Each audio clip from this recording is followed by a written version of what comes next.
Sir Chandrababu Naidu గారు and Revanth Reddy గారు వీళ్ళిద్దరూ కూడా భేటీ కాబోతున్నారు సార్. అంటే 2 రాష్ట్రాల ఉమ్మడి సమస్యలపైన డిస్కస్ చేద్దామని వాళ్ళ ఉద్దేశం.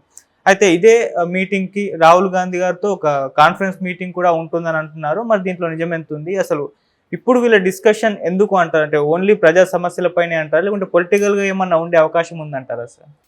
ముందసలు మామూలుగా వాళ్ళేం చెప్తున్నారని చూద్దాం. ముఖ్యంగా చంద్రబాబు ఇనిషియేషన్ తీసుకున్నట్టుగా మనకు కనపడుతుంది. చంద్రబాబు రేవంత్ రెడ్డికి లెటర్ రాశాడు. ఇట్లా మనం కలుద్దాము, కలిసి నేరుగా ముఖాముఖి అనేక విషయాలను చర్చించాల్సి ఉంది. ముఖ్యంగా 2 రాష్ట్రాలకు సంబంధించి పెండింగ్ ప్రాబ్లమ్స్ యాక్చువల్‌గా తెలంగాణ వచ్చి 10 ఏళ్ళు దాటినా కూడా రాష్ట్ర విభజనకు సంబంధించి అనేక సమస్యలు పెండింగ్‌లో ఉన్నాయి. వాటిని మనం చర్చిద్దాము, ముఖాముఖిగా చర్చించడం వల్లనే ఈ సమస్యల పరిష్కారానికి సుగమం ఏర్పడుతుంది అనేది చంద్రబాబు ప్రపోజ్ చేశాడు. దానికి రేవంత్ రెడ్డి కూడా రెసిప్రాసిటీ చూపించాడు. అంటే ప్రతిస్పందన పాజిటివ్గానే వచ్చింది. ఈరోజు రేవంత్ రెడ్డి కూడా దానికి బదులు ఇస్తాడని అంటున్నారు.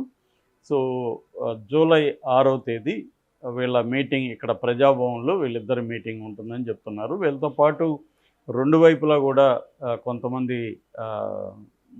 ఏమన్నా మంత్రులు కానీ అలాంటి వాళ్ళు ఉండే అవకాశం ఉంది. అలాగే బ్యూరోక్రాట్స్ కూడా, అంటే కొంతమంది సెక్రటరీలు అలాంటి వాళ్ళు కూడా కూర్చునే అవకాశం ఉంది. ఎందుకంటే అసలు 2 వైపులా పెండింగ్ ఇష్యూస్ ఏమేమి ఉన్నాయి ఫస్ట్ విభజనకు సంబంధించి, అట్లాగే ఇద్దరు కలిసి కేంద్రానికి ఏమేమి అప్పీల్ చేయాలి, కేంద్రం కూడా విభజన హామీలు కొంత ఇచ్చింది, అవేమున్నాయి, ఏవేవి ఈజీగా మన ఇప్పుడు ఇమీడియట్గా ఏవేవి పరిష్కరించుకోవచ్చు, ఏవేవి ఇంకొంత దాని మీద పరిశీలించాల్సిన అవసరం ఉంది. అంటే ఫర్ ఎగ్జాంపుల్ విద్యుత్ బకాయిలు ఇట్లాంటివి దాదాపు 5,000 కోట్ల పైన రావాలని మొన్న ఒక మంత్రి చెప్పారు, నాదెండ్ల మనోహర్ అనుకుంటా. ఓకే. సో అలాగా ఇక్కడి నుంచి రావాల్సిన కొంత బకాయిలు ఉన్నాయి. అది గతంలో జగన్ కూడా ఇలాగే ముఖ్యమంత్రులు ఇద్దరు కలిశారు అప్పుడు కూడా, కానీ అదేమీ సాల్వ్ కాల. వాళ్ళిద్దరి మధ్య పొలిటికల్ అండర్స్టాండింగ్ పెరిగింది, దానివల్ల వాళ్ళిద్దరికి హెల్ప్ జరిగి ఉండొచ్చేమో, కానీ రాష్ట్రానికి పెద్ద హెల్ప్ జరగలేదు. కాకపోతే గొడవలు లేకుండా ఉన్నారు. ఆ రాష్ట్రానికి ఈ రాష్ట్రానికి మధ్య పెద్ద గొడవలు లేకుండా నడిచింది బండి ఈ 10 ఏళ్ళు. అయితే రేవంత్ రెడ్డి అధికారంలోకి వస్తాడేమో మనం రాకుండా చూసుకోవాలని గొడవలు కూడా లాస్ట్ డే క్రియేట్ చేశారు. అది కూడా జగన్ అండ్ కేసీఆర్ ఇద్దరు కలిసి నాగార్జున సాగర్ దగ్గర ఒక డ్రామా క్రియేట్ చేస్తున్నట్టుగా మనకు అర్థమవుతుంది. అప్పుడు కూడా రేవంత్ రెడ్డి దాన్ని చేశాడు. దాని తర్వాత సెంటిమెంట్ని ఉపయోగించుకోవాలని ఇటు కేసీఆర్ ట్రై చేశాడు, రేవంత్ రెడ్డి కూడా ట్రై చేశాడు. సో ఇప్పుడు అక్కడ రేవంత్ రెడ్డికి ఒకప్పుడు గురువు అని పేరుంది. ఎందుకంటే రేవంత్ రెడ్డి చంద్రబాబు దగ్గరే రాజకీయాలు నేర్చుకుని పెరిగాడు. అయితే రేవంత్ రెడ్డి దాన్ని ఒప్పుకోవట్లేదు. నేను ఆయన అనుచరుణ్ణి కాదు సహచరుడిని అని చెప్పాడు. నిజంగా కూడా అదే. వాళ్ళు ఎలా చూస్తున్నారనేది ఇంపార్టెంట్. ఆయన అనుచరుడు కాదన్నప్పుడు మనం అనుచరుడు అని అనాల్సిన అవసరం ఏం లేదు.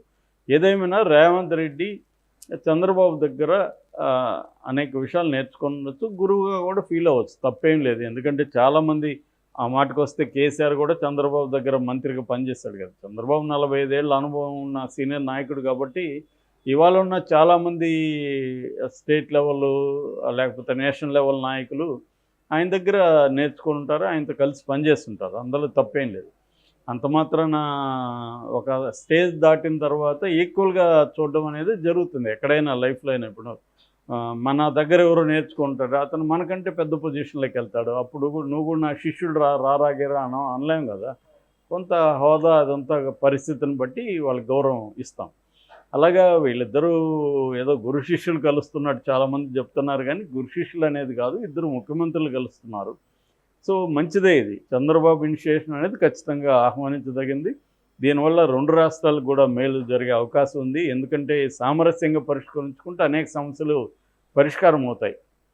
అంతేగాని దాన్ని పొలిటికల్గా చేసి ఇక్కడ సెంటిమెంట్ ఉపయోగించుకొని అక్కడ సెంటిమెంట్ ఉపయోగించుకుంటే ప్రజలు నష్టపోతారు. ఆ రకంగా మంచి పనే వీళ్ళ మీటింగ్ అయితే ఖచ్చితంగా మంచి పనే. దీని నుంచి ఏమి అవుట్కమ్ ఏందనేది ఇంపార్టెంట్. కలవడం వరకు మంచి పని, అజెండా కూడా బాగానే ఉంది. అయితే దీని ఇంకా కాంక్రీట్ అజెండా మనకు తెలియదు. అంటే 1 by 1 ఏ అంశాలు చర్చించబోతున్నారు ఈ మీటింగ్లో అనేది ఇంకా బయటికి రాలేదు. ఇద్దరు ఇప్పుడు మీటింగ్ కలుద్దాం అనుకోవడం ఫస్ట్ స్టెప్పు. దాని తర్వాత ఏ అంశాలు కాంక్రీట్గా అంటే నీటి పంపకానికి సంబంధించి, తర్వాత నిధులకు సంబంధించి, ఇద్దరి సమస్యలు కేంద్రంతో చెప్పుకోవాల్సిన సంబంధించి ఇలాంటి అనేక అంశాలు ఉన్నాయి. సో వాటి అజెండా మనకి డీటెయిల్గా వస్తే మనం ఇంకొంత బాగా విశ్లేషించుకోవచ్చు. సో అది రావాల్సింది. ఇక రెండవ యాంగిల్ పొలిటికల్ యాంగిల్. మామూలుగా ఎప్పుడైనా ఇద్దరు ముఖ్యమంత్రులు కలుస్తున్నారంటే పొలిటికల్ యాంగిల్ ఖచ్చితంగా ఉంటుంది. గతంలో కూడా జగన్ కేసీఆర్ కలిసినప్పుడు పొలిటికల్ యాంగిల్ బయటకు వచ్చింది. వీళ్ళిద్దరు కలిసి ఇక్కడ కేసీఆర్ని అక్కడ చంద్రబాబుని దెబ్బతీయడానికి ప్లాన్ చేస్తున్నారు అనేది అన్నారు. ఎందుకంటే హైదరాబాద్ అనేది కీలకమైన నగరం. ఆంధ్రలో చాలామందికి ఇక్కడ ఆస్తులు ఉంటాయి. ఇక్కడ నుంచి అక్కడికి ఫండ్స్ వెళ్తాయి. వీటన్నిటికీ చంద్రబాబుకు కూడా అవసరాలు ఉంటాయి. రెండవది చంద్రబాబుకి ఏమేమి అవసరాలు ఉంటాయి ఇక్కడ అనుకున్నప్పుడు, ఒకటేమో తన పార్టీకి సంబంధించిన నిధులు కావచ్చు, అవన్నీ ఇక్కడ నుంచి రావడం ఇటువంటివి ఉంటాయి. రెండవది ఏంటంటే జగన్కి సంబంధించిన బ్యాచ్ ఇక్కడ ఏమన్నా ఉంటే వాళ్ళని కొంత టైట్ చేయమని కూడా రేవంత్ రెడ్డికి చెప్పచ్చు. ఎందుకంటే ఇప్పుడు జగన్ని తొక్కేయడం అనేది చంద్రబాబు ముందున్న కర్తవ్యాలలో ఒకటి.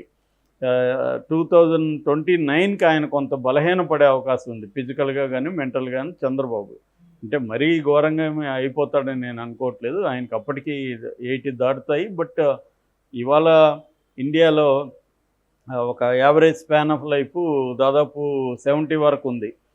కాబట్టి చాలామంది మన కళ్ళ ముందే 80 పీపుల్ చాలా యాక్టివ్గా తిరుగుతున్నారు. ఆయన ఆ రకంగా యాక్టివ్గానే ఉంటారని నేను అనుకుంటున్నాను. ఎందుకంటే ఆయనకి డిసిప్లిన్ ఉంది. బోత్ మెంటల్గా మెడిటేషన్ చేయడం, యోగా చేయడం, ఫుడ్ కరెక్ట్గా తీసుకోవడం, ఇవన్నీ ఆయన చేస్తున్నారు. కాబట్టి ఆయన ఆరోగ్యంగానే ఉండొచ్చు. రెండోది లొకేషన్ కూడా గ్రూమ్ చేస్తాడు ఆయన. ఏదేమైనా తనకి ప్రత్యర్థి అనేది ఎవరు ఉండకూడదు అనేది ఇప్పుడు చంద్రబాబు.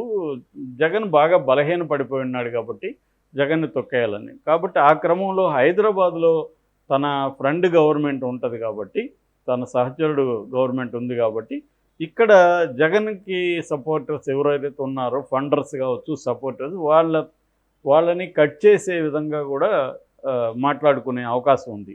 దానివల్ల చంద్రబాబుకు మేలు జరుగుతుంది. ఇది గతంలో కేసీఆర్ ద్వారా జగన్ కూడా చేశాడు.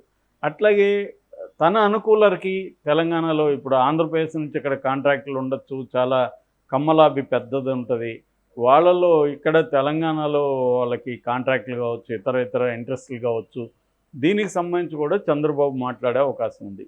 అంటే ఇట్లా నా మనుషులు ఉన్నారు, వాళ్ళకి నువ్వు కొంత చూసుకో అని. అటువంటివి ఖచ్చితంగా జరుగుతాయి. అయితే వీటన్నిటికంటే కూడా ఇదంతా కూడా ఆర్థిక ప్రయోజనాలు, రాజకీయ ప్రయోజనాల గురించి మనం మాట్లాడుకున్నాం. ఇవి కాకుండా నేషనల్ లెవెల్లో ఇవాళున్న